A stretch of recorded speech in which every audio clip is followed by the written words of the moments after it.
afternoon or good evening, depending on where you are. Happy New Year as well. My name is Alan Jones. I'm the Primo Product Working Group Chair for Illuna, and I'm also hosting this presentation from the Primo development in the performance enhancement for the new Primo UI. I want to thank Neely, Noam, and Shoal for offering this presentation today. We're hoping that we can learn a lot about not just what's coming up with the February release, but also kind of what's on the way. So just a word of kind of keeping things in terms of business. If you have a question, don't be afraid to post it into the YouTube chat. You can also use the Primo Slack, the Primo Dev Slack channel. With that, I'm going to turn it over to Noam, and we'll get started. So thanks. Noam? Yes, I'm here. Hello, everyone. I'm just gonna share my screen in a minute.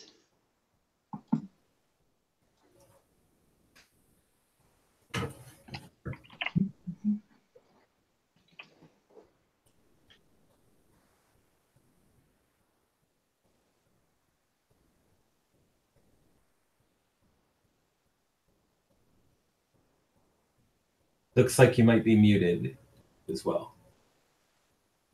Yes, I'm overcoming a PowerPoint issue here, but try to do this. Okay.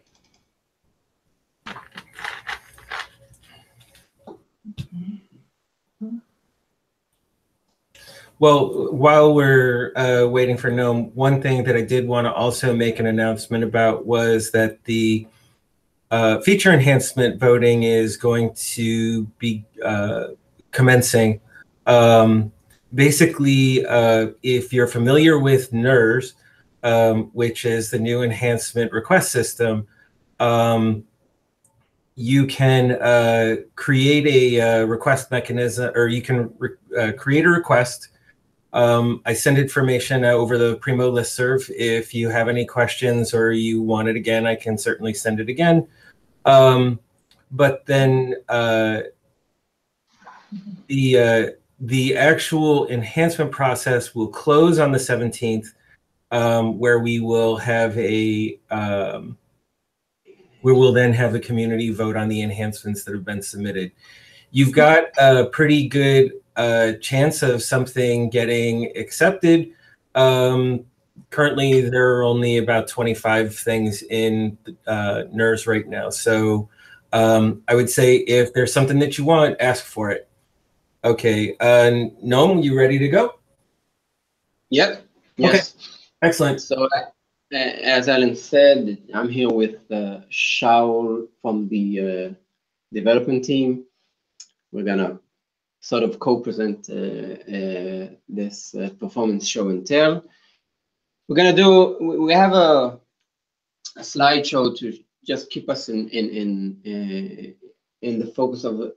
We're gonna tell a story of how we started working on performance 2 years ago, a year and a half ago. Our motivation in each release of choosing what to focus on and how we did it. So I'm going to start. These are the key factors in that we dealt with regarding the performance in the new UI.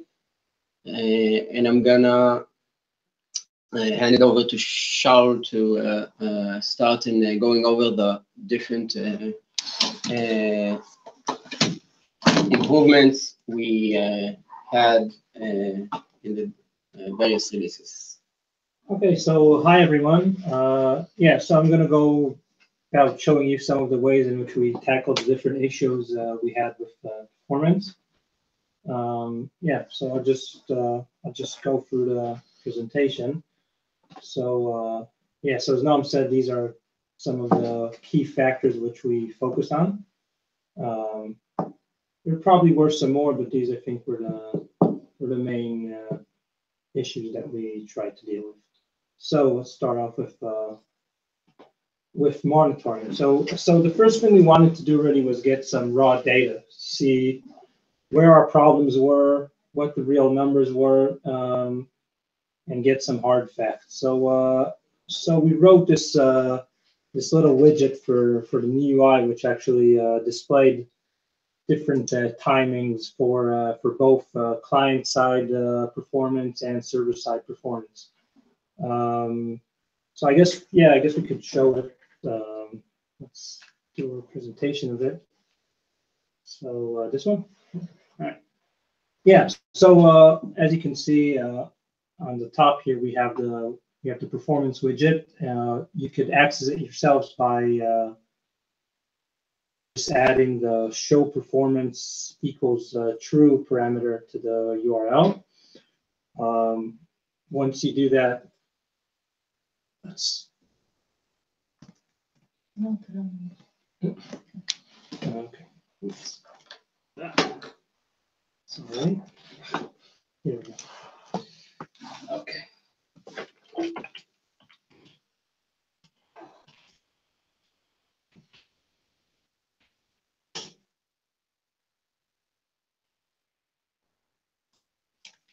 Okay, so all we need to do is add that parameter, then we can run a search, and once we do, once the search returns, we can see the different timings that we get.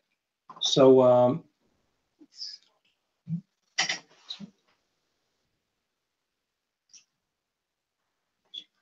okay, yeah. So the example I gave you here was an earlier version build of the Primo new UI, just to show you, give you a bit of an example of the way that we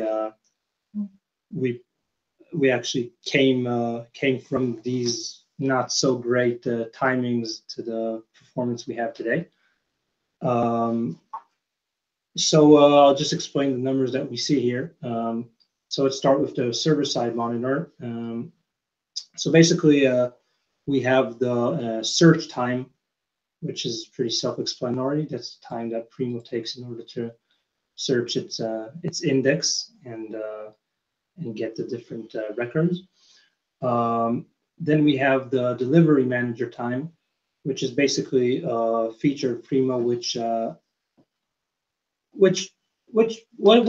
it does for the basic search is calculate the availability of the different records, as you can see where I'm pointing right now on the screen. So yeah, so straight off the bat, we could see that we had a big issue with the delivery manager. So I'll just go back to the slideshow. Here we go. Yeah, so in the previous versions of Primo, we saw that we had some crazy performance issue with the delivery manager. Sometimes we would see that it would take almost 9 seconds for the delivery manager to do its calculations. So yeah, so we figured that something was obviously wrong there. So we did some extensive research in that area, and we found that we had some bug, which we managed to fix. So from almost 9 seconds of delivery manager time, we came down to about a second, right? Yeah, so let's show an example from Bipsys, right? This was a problem that was mostly evident in the consortia. Searches for Bipsys had this specific search had a delivery time of about 9 seconds, I think. So you can see now the same example has improved to about a second. Yeah, that's a very complex delivery manager process. Most of the customers will have a better response time for the delivery manager. So yeah. So once we came down to about a second, then we realized it's probably not going to get much better. What we did was we came up with the idea of actually Well, when we run a search, the delivery manager basically calculates the availability. And we decided, well, straight off the bat, when we display the search results, it's not imperative that we have the availability, since anyway we run different processes like RTA in order to calculate it. So what we decided to do was separate the delivery manager from the search process and into a separate API. So that way we didn't have to wait that 1 second, and we could get the results much quicker, display them, and once the delivery manager finished its calculations, we could update the availability separately. So we were relying a bit on Angular's strengths and its ability to update the data on the screen on the fly. Yeah, so I guess now we're talking about May, right? 2017. And what we tried to do was actually decide, okay, in terms of a user experience, what would count as, as the search result page being ready? So, so basically, we decided that once you see the different records and their titles and descriptions on the screen, that meant that the searches were ready and the page was operable in terms of the basic things you could do. And later on, we could add the different extra capabilities, let's say. Yeah. So what we set up to do was make sure that the titles and brief data appeared as soon as possible. And first, so what we did was basically we decided to delay showing different advanced, let's say more advanced features of the Angular UI to later time in order to not, let's say, overload Angular's digest process. So that was one thing we did in terms of rendering. Yeah, so another thing we did, and this is probably more to do with the perception of the new UI, is make the result page, is make the result size constant. Meaning we always load 10 results, display them on the page, and if you want more results, you have to request them, and they're only loaded then. Because we didn't want to, again, we didn't want to have an overload of data, which would hamper the what's the word I'm looking for? I think what we collected from the various users was that the perception of the new UI was slow, among other things, because of in the new UI the page is calculated on the server in the classic UI. It's calculated on the server, then returned to the browser and displayed it once. In the new UI, it's like bits and pieces, and the results were started off in a certain height. Then the thumbnails came on and expanded the brief result a little larger than the availability, and the whole page seemed like dancing around. It really made a perception of slowness, and we did some research and took the same Primo system and made the results size constant, and had a quick survey and saw immediately that all of the users pointed out the constant search results size, making the user interface feel. Of course, it's just feel because it was the exact same search. Exact same Primo, just a different way of presenting it. So we went along and did that. Another thing we did was use an option of Angular called one-time binding. So I don't really want to go into the technical details too much, but basically what it does is once we have data which we know won't change throughout the runtime of our application, we can just tell Angular, okay, look, this thing isn't going to change, so you don't have to recalculate it every time, and that that helped us quite a bit with the performance and feel of the UI. Yes, simplifying elements. Yeah, all right. Well, another thing was what we did was if you're familiar with the UI, then once you click on a search result, what happens is a dialog page, sort of like an overlay, opens over the search result. And what used to happen was we used to open this thing, and then the little bits and pieces of the full view used to come in like their own pace. So what we did was actually, okay, let's first open this dialog, and then let's bring everything together just to get that feeling that things are responsive. And again, it's probably to do more with perception than the actual performance.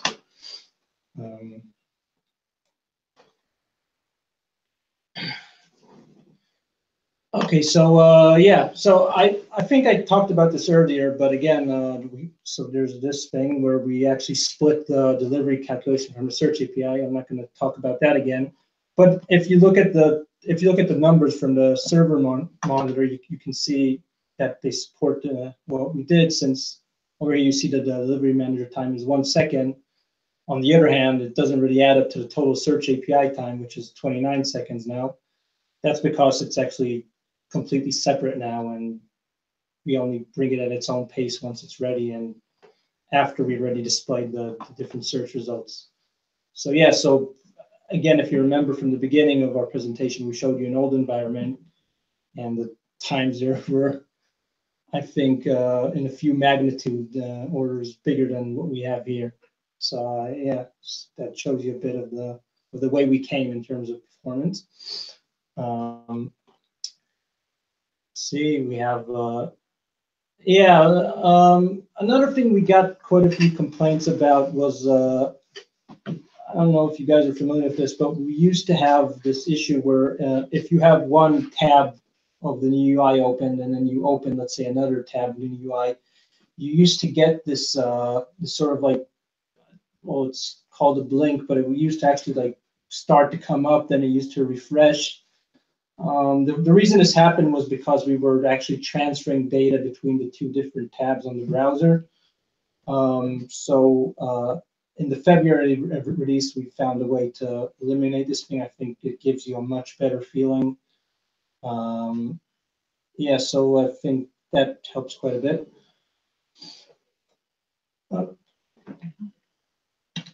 Wait, you want to go to? Oh, okay, yeah. Yeah, so I think we're done about talking about the rendering part of the application, and now I want to talk a little bit about the download of the application. So, as you know, the new UI is what's called a single page application, where basically we only download one HTML page for the whole runtime of the application, and then a bundle of JavaScript code, which basically then controls the entire app and changes the different display. The old UI used to be that whenever you clicked a certain button, made a search, the server used to download the entire HTML page again from the server, and that's why in the old UI used to just display one time. So that probably gave the perception that the old UI was faster and had better performance. So again, it's not really supported in the numbers, but what we saw was that with slower networks, let's say mobile networks, whatever. Anyway, a slower network connection, we had quite a bit. We had quite a big size of a bundle of code that we had to download in order to run the new UI.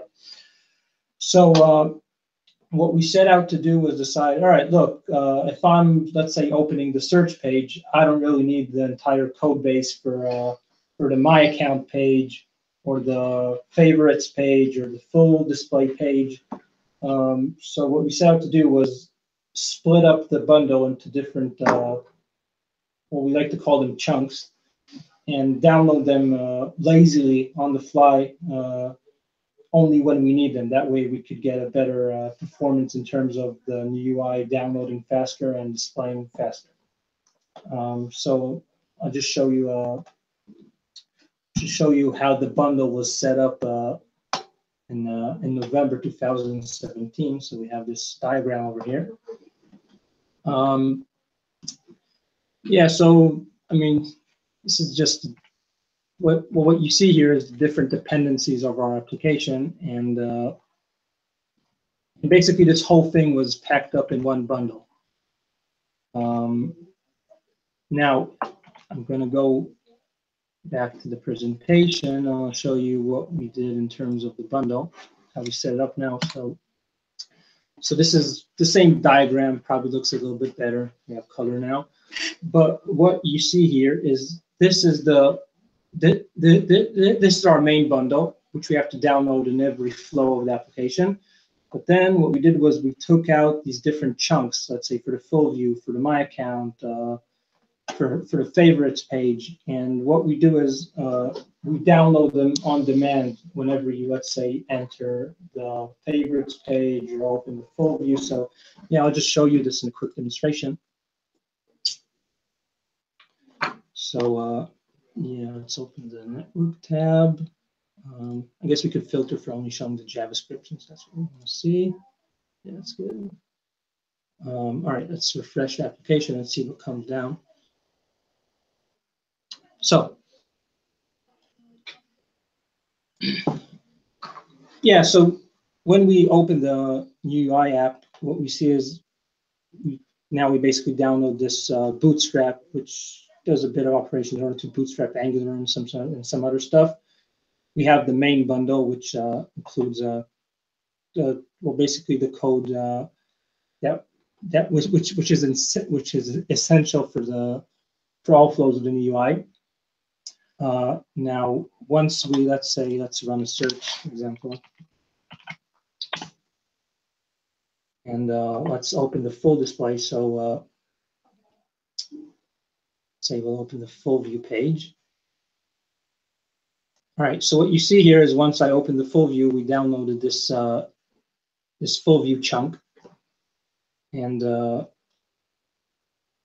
then we can display the full view as it used to be. Same thing, I guess, for the favorites. So here we see the favorites chunk downloading once we enter the favorites page. I could keep going for My Account, a few other stuff which we did. So the main idea was really to decrease the size of the bundle and have the UI download faster, start up faster, yeah, give a better feel overall. Okay, so just going back to one thing regarding the motivation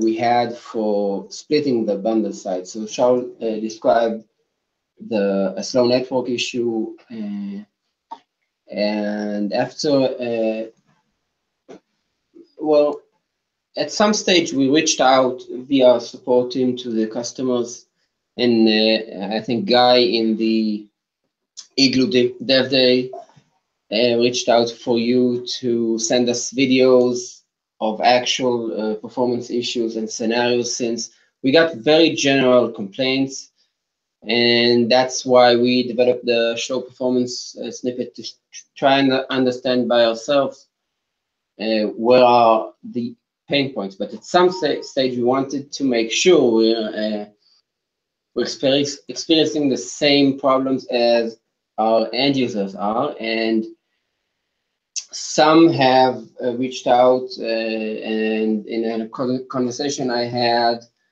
with the Alliance, Orbis Cascade, we talked about performance in the kiosk machines that use that clear the cache of each web session once a user logs in or starts a search via their library portal. So that means that for every user, he has to to experience the initial download for every new session. The same experience will happen for users using the incognito mode, which is quite popular these days.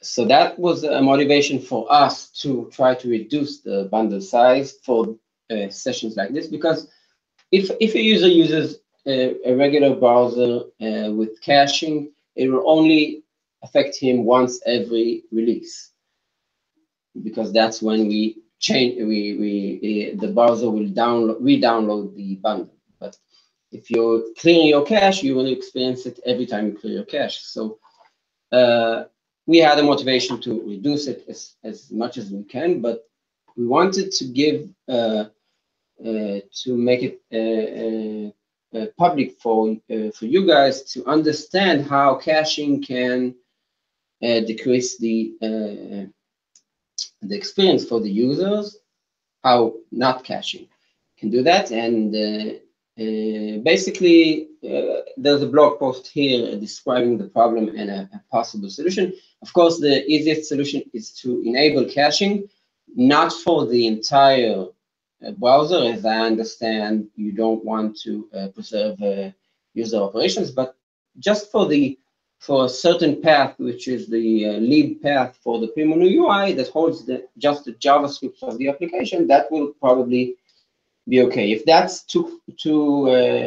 if that involves the IT system and it's complicated to achieve that, then we gave in the blog another option. It's kind of a hack, but it serves the purpose, as it uses an iframe inside your library portal. Use an invisible iframe with the link to your Primo, which means that every time the kiosk machine resets a session, it will probably open the portal and then already download all of the Primo bundles. So once a user clicks a search, it won't see that blank screen with the diamonds for half seconds, or how much time it depends on its network, to download the entire application. It will get immediately to the search results page. So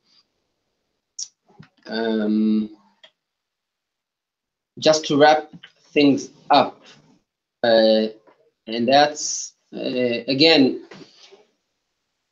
since we're not getting a whole lot of real user scenarios and performance, we came to an understanding that there's a perception problem. There was a perception problem. We hope we solved it. And just to demonstrate how this might affect a user, comparing the classic UI to the new UI. And that's, again, after a user study we did here in the lab. We discovered that in the classic UI, when performing a search, users tend to start counting in their mind the length of the search when something changes on the screen. And in the classic UI, when you click on the search button, nothing happens for half a second or more, and then the page disappears and appears immediately. So it gives a very good perception of a fast search, although it's not faster than the new UI, because the time between clicking the search button and actually noticing that something appears in the on the screen is like not calculated by our minds somehow. And in the new UI, if we compare it to the new UI, let's see, then when performing a search, the first thing that happens, okay, is that the interface is really responsive. Since it's a single page application, it's not going to the server to get the entire page again. The results disappear immediately, and then it takes some time to get the results. Let's do like a more a cleaner search that will take some time. It takes some time, but the user really feels the entire amount of time. It feels slower. So other than giving using the strength of Angular, like Shao stated, to return the titles and brief as soon as possible, and then you see presenting the availability and facets a bit later, since no one can read that fast and try to understand he's interested in a title. He needs some time to understand if he wants to see the availability. So that's using Angular strength that we couldn't use in the classic UI. We are still looking for ideas how to improve the perception of performance using much simpler actions on the screen. So I think that wraps it up for us. Let me see if we got any questions by chat. That's always a complicated thing to do. So it looks like there are a couple of questions. One is basically if show performance is available in both locally and hosted configurations. Sure. Yeah. Yeah. Yeah. Yes, it is. Okay. Let's see. Okay.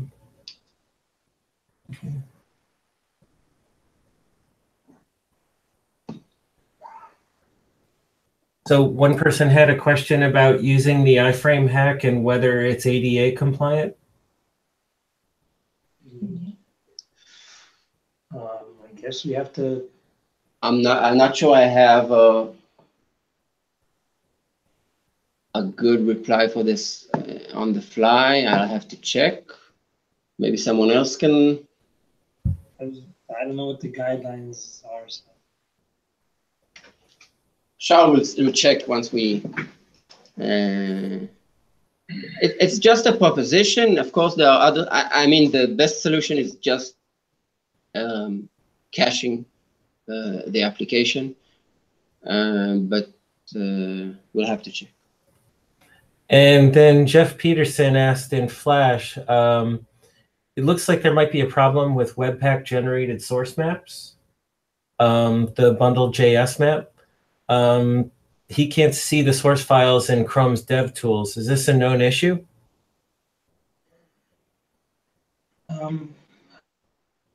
We'll have to. Yeah, we'll have to get back on that. Tell you what. Usually, I do see them, the source maps. Yeah, but yeah, we did. Yeah, we did go through a process of switching from Browserify to Webpack in order to do the entire bundle splitting that we showed you. So yeah, so it's not impossible that something might have been messed up with the source maps. So yeah, so we'll check that out. That definitely, yeah, it's something that we'll look at. So one other question: Can you look at the show performance switch and talk a little bit more about what each of those numbers means in terms of the delivery and the server monitor? Yeah. Just a minute. Things like server search API time versus search time. Yeah. Yeah. So right. Can you see our screen now? Yep. Yeah. Okay.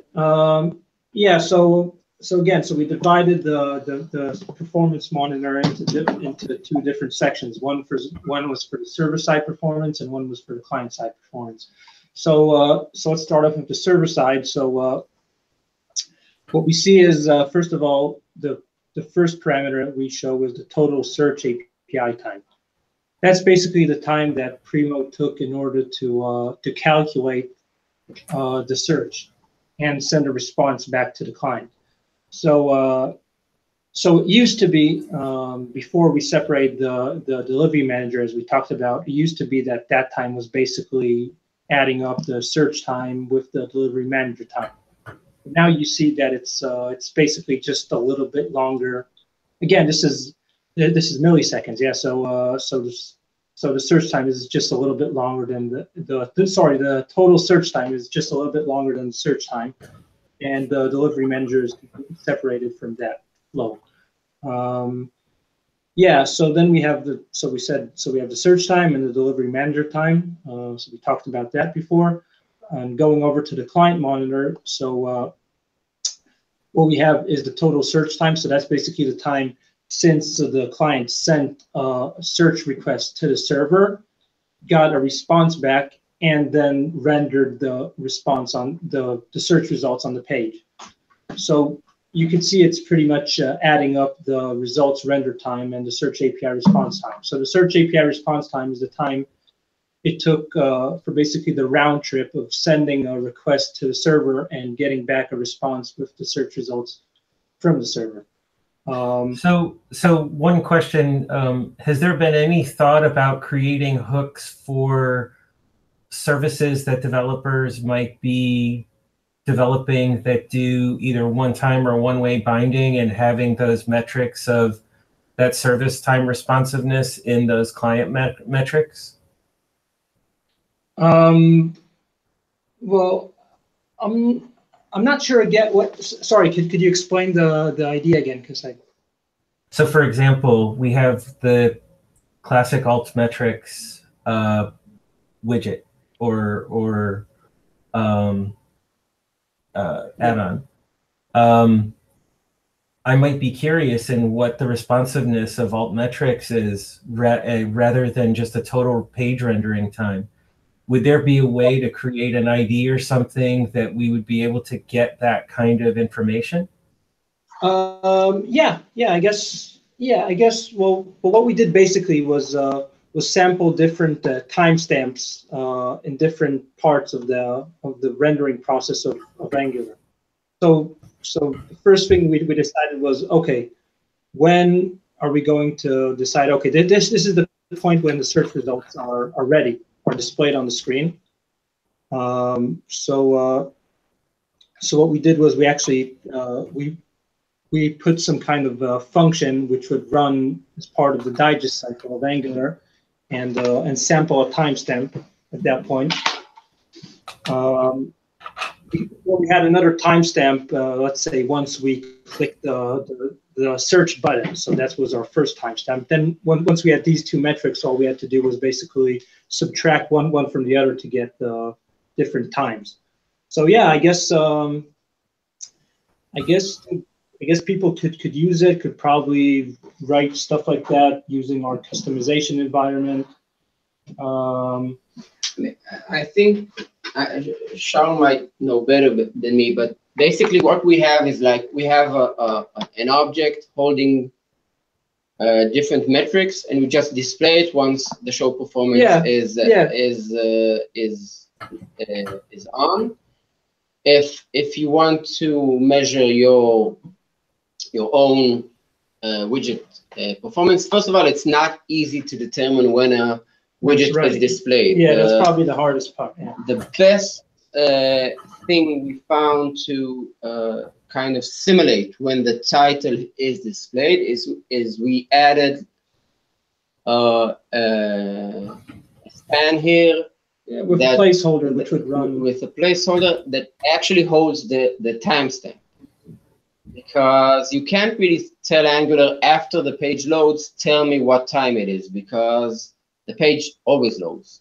There's no after the page loads. So you have to put like a span with the timestamp on screen. Yeah.